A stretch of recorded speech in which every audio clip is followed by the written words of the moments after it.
Terima kasih sudah klik video ini, tapi jangan lupa guys klik tombol subscribe karena subscribe itu gratis. Dengan subscribe kamu support channel ini terus untuk upload hampir setiap hari.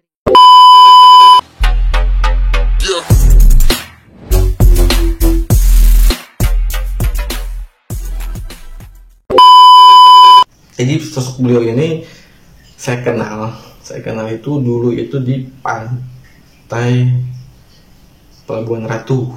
Ya, saya kenal beliau itu pas saya kalau tidak salah sekolah STM. Dulu saya sekolah STM pas antara kelas 2 masuk kelas 3 kalau nggak salah itu kelas 2 STM. Ya, saya kenal beliau itu. Terus saya pergi dengan teman-teman itu ke Pelabuhan Ratu untuk mandi karena di situ habis Lebaran Idul Fitri. Nah itu zaman dulu itu kan tradisi itu habis Lebaran itu kita tuh jalan-jalan ya. Makanya saya ikut dengan teman-teman dengan rombongan untuk ke Pelabuhan Ratu dan saya pun belum pernah soalnya ke sana. Bisa ikut. Saya cerita sedikit tentang saya dengan beliau. Nah itu beliau ini ada di sebelah kanan ya, jaraknya mungkin antara 1,5 meter dengan saya. Saya di sini jaraknya 1,5 meter, beliau di sana. Nah, saya ngobrol dengan kalian sambil merem ya. Jadi sambil komunikasi juga. Saya menceritakan sedikit kenapa saya bisa kenal dengan beliau. Nah beliau ini dulu menyelamatkan saya. Beliau ini dulu menyelamatkan saya dari yang namanya gangguan anak buahnya Nyi Barorong. Ya. Beliau ini menyelamatkan saya. Jadi pas saya mandi itu padahal airnya tuh segini saya, ombak itu segini, ya, segini. Dan saya pun masih bisa berjalan ya, di ombak itu berjalan, nggak berenang, tapi berjalan karena airnya masih segini. Dan tidak lama saya itu seperti ditarik ke bawah. Nah, ketika saya ditarik ya beberapa menit ya, ke dasar, padahal segini, tapi saya merasa itu air terus gitu loh, nggak nemu yang namanya datar atau pasir ya, tapi air terus. Saya ditarik beberapa menit, nah tibalah beliau datang dan membisikkan saya suruh membaca ayat kursi. Nah, di situ saya langsung membaca ayat kursi dan tiba-tiba saya mempunyai yang namanya kekuatan untuk berenang ke atas. Dan pada akhirnya tiba saatnya saya di atas, muncullah saya dari dasar laut. Saya muncul ke permukaan. Nah, tiba-tiba saya melihat orang yang ada di datar atau ada yang di pinggir pasir, yang sedang di pasir, yang melihat atau yang biasa pada foto-foto itu masih di pasir ya. Saya kan di air posisinya dan orang itu ada di pasir gitu, jauh dengan ombak lah. Tiba-tiba ombak besar datang ya, dan menarik kaki si bapak itu atau si orang itu ya, menarik ke bawah lah, hanyut. Yang jadinya saya agak di tengah seperti ini dan bapak-bapak di sini di datar atau di dasar ya. Saya ke dasar dan si bapak ini malah ke tengah laut ya. Ke tengah laut. Jadi begini posisinya, kayak tukeran gitu posisinya. Saya melihat dengan jelas. Nah, dan pada akhirnya si bapak itu hanyut ya ke bawah ombak. Dan sempat orang-orang itu melakukan pertolongan dengan yang namanya saling memegang ya, membuat seperti rantai dari tangan. Sini pegang sampai beberapa orang, tapi tidak tercapai. Dan pada akhirnya ya wallahu a'lam bishawab, karena posisinya pun lumayan ya, ke bawah ke tengah itu lumayan lama karena di situ ombaknya masih muter-muter di situ. Ya, dan pada akhirnya di sini teman saya yang melakukan sangat berani ya, sebetulnya berani di situ ya, berani sekali dia, karena dia mungkin merasa bisa berenang gitu. Teman saya dari dasar lari dan berenang menghampiri si bapak.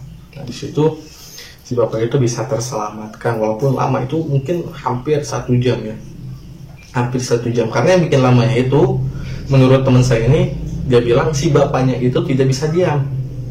Ya, udah saat ditangkap atau saat bersama teman saya itu, bapak itu tidak bisa diam, mungkin karena panik ya. Nah, di situ yang bikin lamanya gitu, kata teman saya seperti itu pengakuannya. Akhirnya bisa ditarik, dan di situ alhamdulillah banyak yang bertepuk tangan, bilang terima kasih, keluarganya pun bilang terima kasih, dan saya pun tidak tahu karena bukan urusan saya, dan saya di situ pun masih trauma karena saya belum mengalami hal yang kejadian seperti tadi saya sebutkan, pertama kali.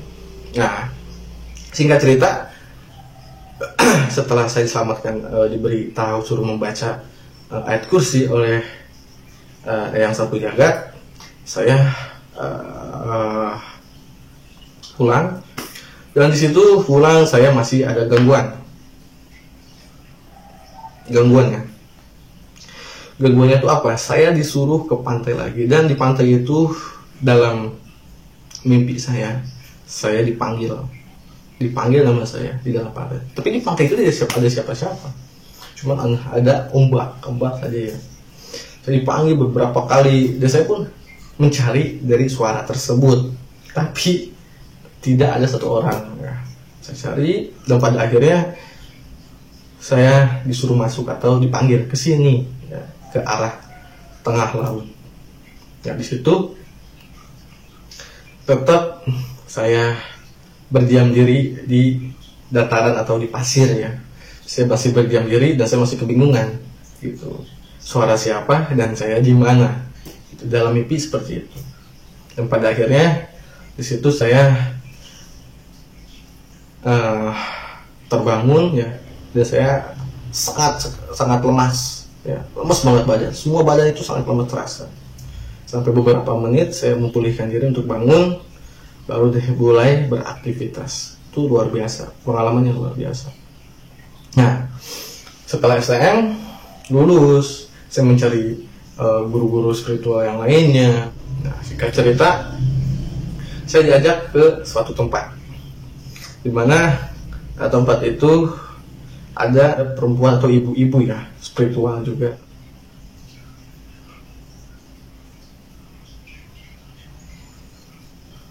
Nggak boleh. Yang beliau ngomong nggak boleh diceritain, katanya nggak boleh ceritain.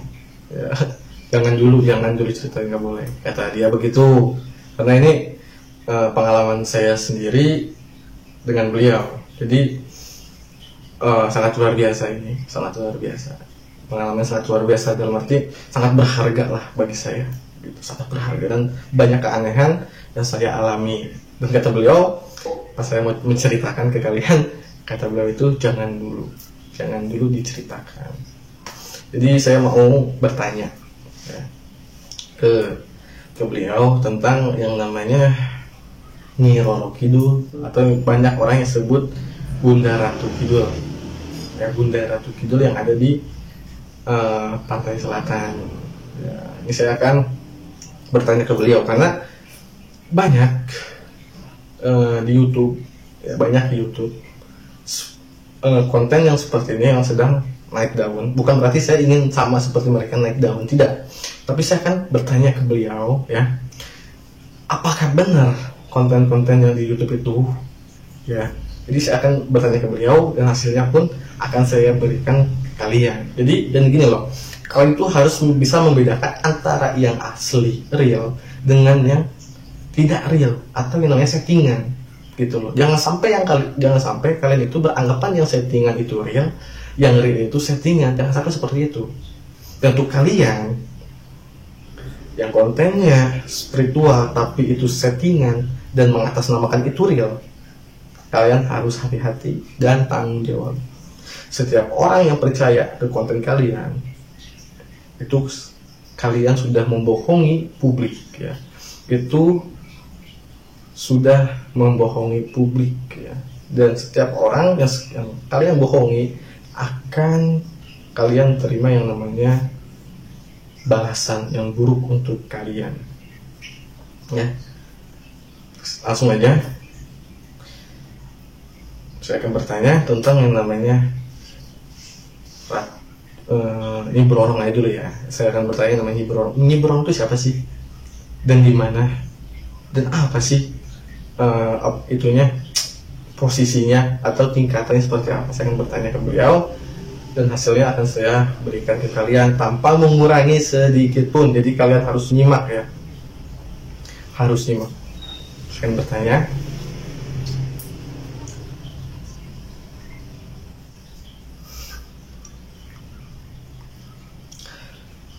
Jadi saya bertanya, Nyi Boro itu siapa? Dan apakah sudah mati? Apakah sudah mati? Dan di mana tempatnya? Jadi beliau itu menjawab, Nyi Boro itu adalah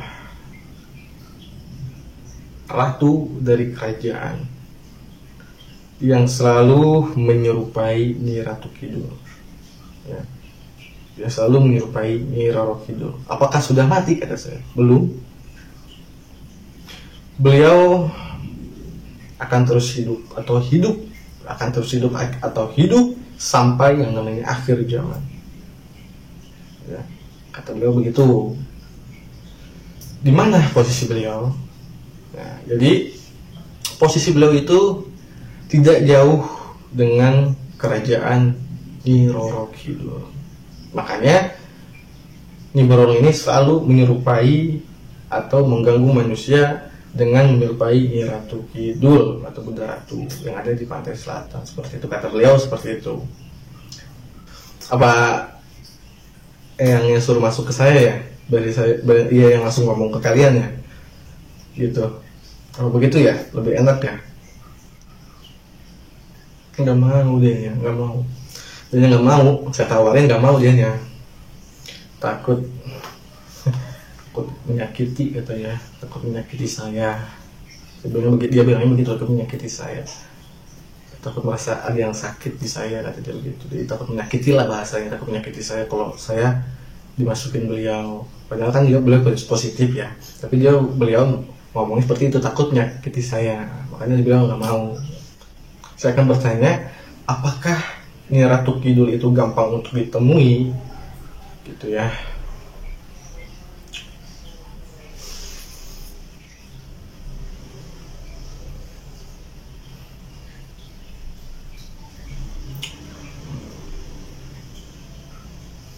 Jadi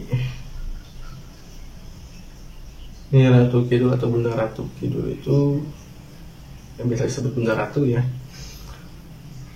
sangat sulit untuk ditemui kecuali orang yang diundang olehnya, katanya begitu ya. Sangat sulit sekali untuk ditemui kecuali bagi orang yang diundangnya, kata beliau begitu. Jadi di sana itu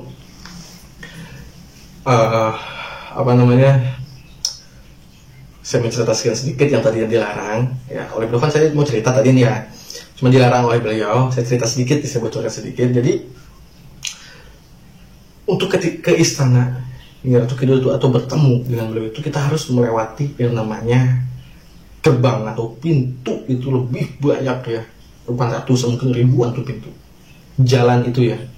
Di setiap gerbang itu mempunyai penjaganya masing-masing gitu loh, penuh dengan lika-liku. Gerbang A, B sampai Z ya, itu ada penjaganya.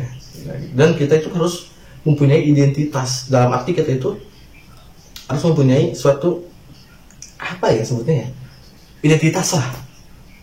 Identitas kita tuh apa gitu loh, baru kita itu bisa masuk.